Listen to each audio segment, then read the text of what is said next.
Welcome everyone, Michael Cook here, series creator and voice of Chucky Chicken. It's my second channel, my daily vlog channel, Cock-a-doodle-doo, it's the way of the woo, it's the Daily Cluck.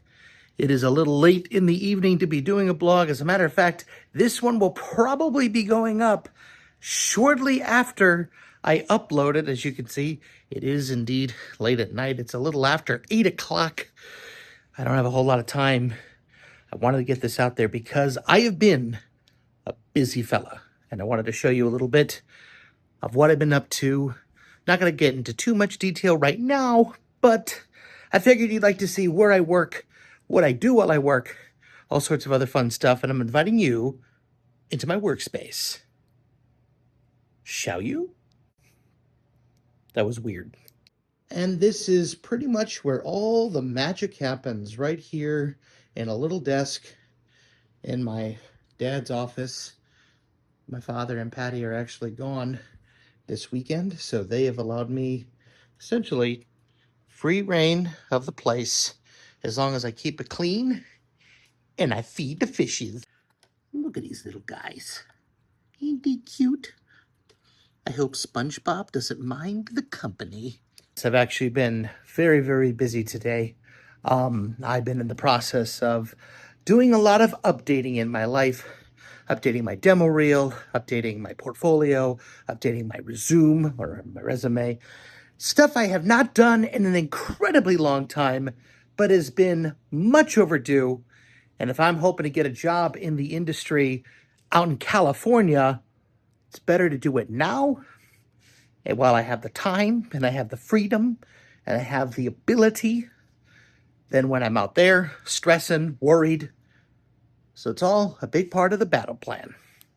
Along with my epic setup, I actually did commandeer a dry erase board to basically help me with all the stuff that I gotta remember to do around here tomorrow. As you can see, a few resumes already printed out, ready to go, feeling pretty good. Figure I'd give you a little bit of a workaround of my area. So I can already hear all of the questions. Michael, what the heck? Didn't you just say that you worked at the Starbucks? Isn't that what you normally do? And yes, it has been what I have been doing for the past 2 years since I've been home. Normally, when I first got here, I worked in my grandma's basement. Actually, I worked in her office, commandeered that, worked on that. However, it proved to be a little too noisy with her watching TV, playing with the dog. And then when, unfortunately, her illness started to get worse and worse and worse, and she started walking around the house and singing and making noises and tapping and forgetting that I was working, I eventually moved all that stuff upstairs into my bedroom where I currently am residing. But then once again, it got to the point where interruptions continued. And so I decided, heck it, let's just take the plunge, take all that stuff upstairs, move it downstairs. I actually was planning on making the downstairs of her house a little mini apartment. That did not work out, only because my bed did not fit. And so that, of course, is history. And I'm still sleeping upstairs. My desk and stuff is downstairs. But once again, the distractions and just coming down and the anxiety on her end continued to build. I did everything I could while I lived there. I put on headphones, but just the anxiety continued to build. I couldn't concentrate. I couldn't focus. And it was actually impacting my performance, mainly on the Cluck and Crew podcast. For those of you who remember, if there are moments where I'm just stressing out, it's because I can't think straight, because I hear lots of stuff in the background that you guys don't hear, but it's there. So couple years ago, my dad was very gracious and said, hey, why don't you take your stuff, set it up in the office? And this was back in the old days when he was back in the black building on the corner of Plainfield Road and 71. And he sold that building last year. And I have been without a home until very recently, when my father basically said, heck it, come on back in. We got you a new space. We got you a new area. Come work on your stuff, but only when we're not here. And that's exactly what I've been doing. But since they've been gone, I've actually taken up double duty and also taking care of tenants, doing a few other stuff, a few other little things, whatnot. But I got to tell you, I've been doing my best, and I really like the little setup. I like what I have going on here, and it's nice to not have to pack all this up tonight. I can just go home and sleep well, and then come back tomorrow morning and get back to work. And speaking of going home and sleeping well, that's exactly what I'm going to do right now. By the way, I did completely forget to do the time and date. It is January 9th of 2026. Look at that. I get to see this beautiful painted silo right here in my hometown of Oswego. It is right in front of my dad's building, which is pretty cool. He also owns those apartments down there. And then over on the right side, downtown Oswego. Oh yeah. And then in the background over there, in the blue, if you can see it, it's the clock tower of Town Hall.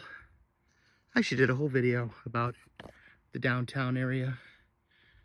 You can check it out. It's my very first daily vlog that I ever did. Pretty exciting.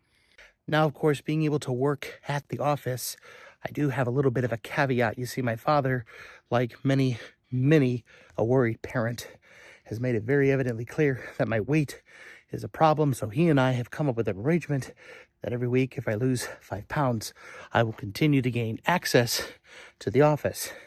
And if I don't hit that target, I have to hit the target before I can go back into the office.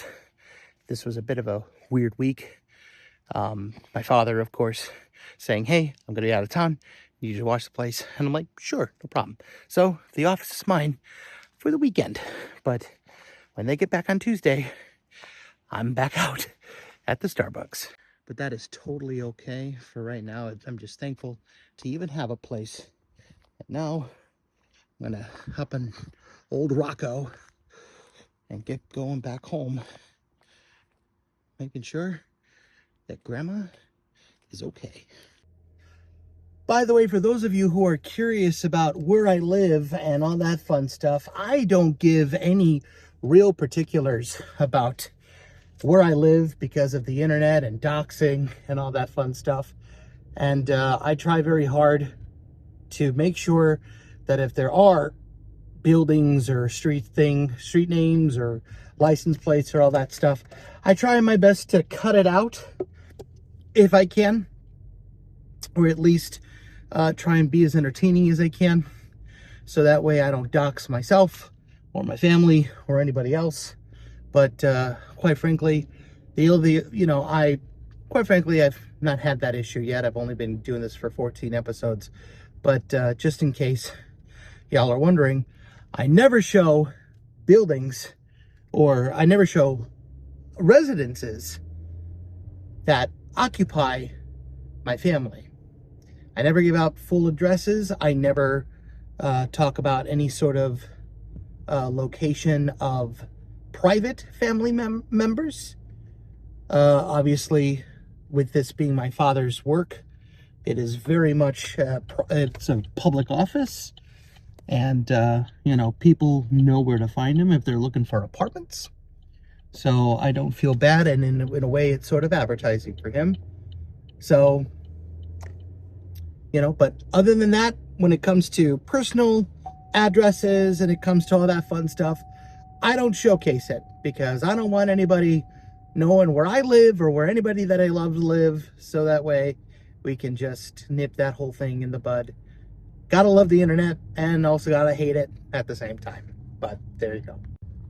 Needless to say, it has been a rather interesting day. It was a warm one today, sitting at about 40, 45 degrees for the majority of the day. It was overcast, of course, being January in Chicago or outside of Chicago. But anyway, just a really difficult, not a difficult day, just a nice day. Managed to get a lot done, and it's Friday, so I get to go home, get to relax, talk to a special someone for a little bit, and then from there, I'll be hitting the hay to dreamland.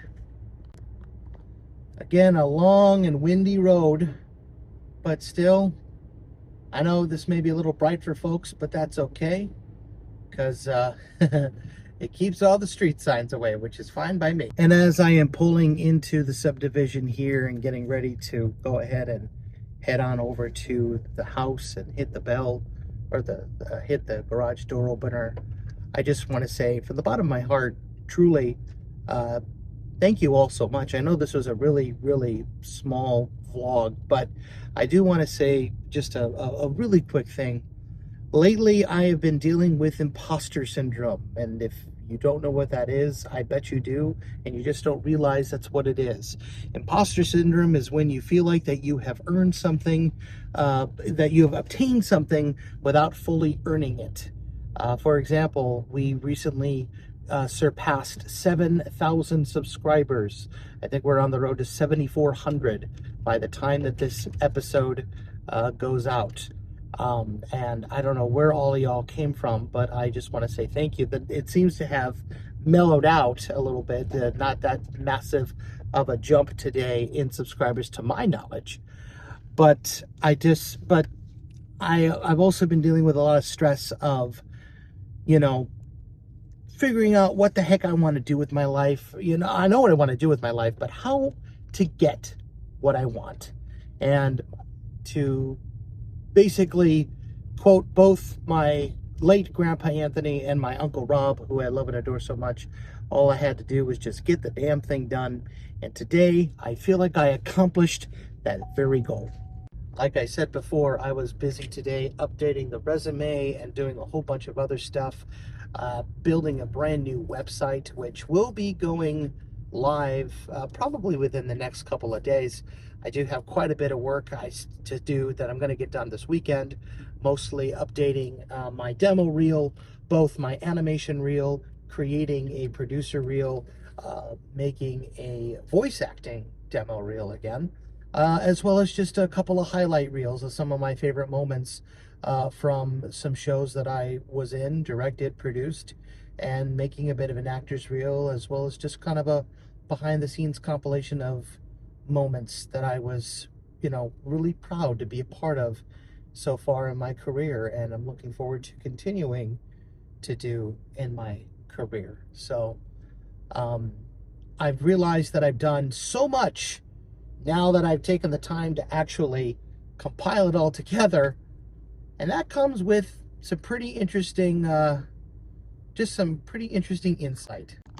For example, it's no secret at this point that I've been utilizing ChatGPT to help me when it comes to basically checking job listings online, comparing them to my resume and comparing them to what I want to do.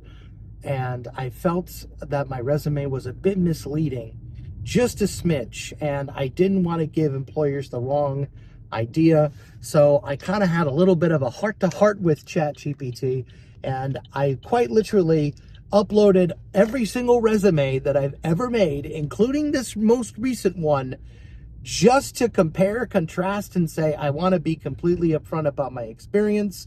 But I feel like that I've done a lot. I feel like that I've done some really cool stuff, and I want to be able to sell myself. And it actually did a pretty amazing thing.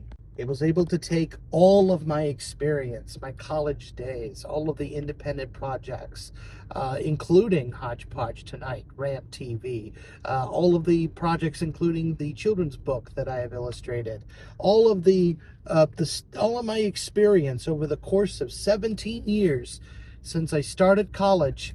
I didn't even include any of the community theater stuff that I probably will be adding tomorrow. But I've done a lot over the course of 17 years.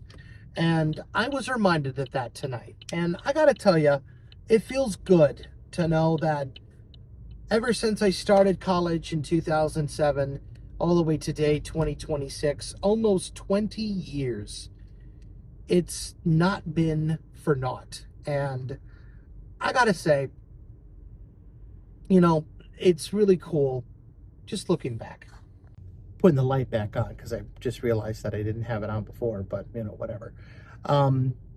So it's really cool to look back, and it's really cool to get confirmation that all the stuff that you did in your past and everything that you're working on and all that fun stuff is not for naught. It is not for naught. You actually are able to take all that cool stuff, and it was all meant for something. It was either an educational process, or it was something that brought you some cash, or it was something that brought you some really cool experience or some networking or whatever it is. So if you get an opportunity, if you're in your community and you're trying to be, for example, if you're an actor and you really are big on wanting to be an actor, the best thing that you can do, community theater. Go and audition. Go just try. Get the script, learn a little bit about the part that you want to get, and just go for it and put your own spin on the character. If you want to get involved in film, go to where they're holding open auditions or casting calls. Go to where they are doing, seminars, or volunteer on projects. Volunteer work, I'm just going to say this right here, right now. I know that people say if you're going to do something, you might as well get paid for it. But if you're not getting paid for it and you're still volunteering your time, people will remember you for that. People will say, well, I remember this guy that we brought on to help volunteer and he did a heck of a job. I feel bad that we weren't able to pay him. Now we have this really cool opportunity. Let's call him up and see what he says. Because people look at your work ethic while you're volunteering, and they will say one of two things. They will either say, one, wow, he really sucked. I'm kind of glad that he's just volunteering his time, because I don't think he's meant for any other job outside of this, opportunity. Or two, wow, this guy really is kicking butt and doing his thing, and he's doing it for no money. Now that we're getting some money, let's see what we can do if we can give him a paycheck. That's the coolest thing right there. So keep that in mind. For those of you who are looking for opportunities, if there's only volunteer opportunities available, do not squander them. Go take them. Go get the experience. Go level up, because guess what now you can do? You can put it on your resume. You can put it on your demo reel. You can put it in your portfolio, and it all builds up. And before you know it, you're in my shoes, skimming through all the stuff that you've done, trying to find the best, putting it together to make yourself look good. And I promise you, you will, and it's going to be a lot of fun. But take that chance, take that risk. And as you can see, we're at a dead end, so that is where we're going to have the end of our vlog today. Thank you for hanging out with me today. This has been an interesting one, a late night vlog. I apologize for not getting anything done, but when you're working in the office all day, there's really not a whole lot to show. But I did want to get that thought out there because it's important. Make sure that you check out all of the links down below, my social media pages, as well as all the projects that I've been a part of. If you really like what I do and you want to help me support me monetarily, you can always hit up my PayPal. It's right there in the description. Make sure you give this video a like. Comment down below. What are you trying to do? What's your hopes? What are your dreams? Let me know. And of course, hit that subscribe button. But again, for right now, thank you so much. And in the words of Adam the Woo, the vlog is over. See you tomorrow.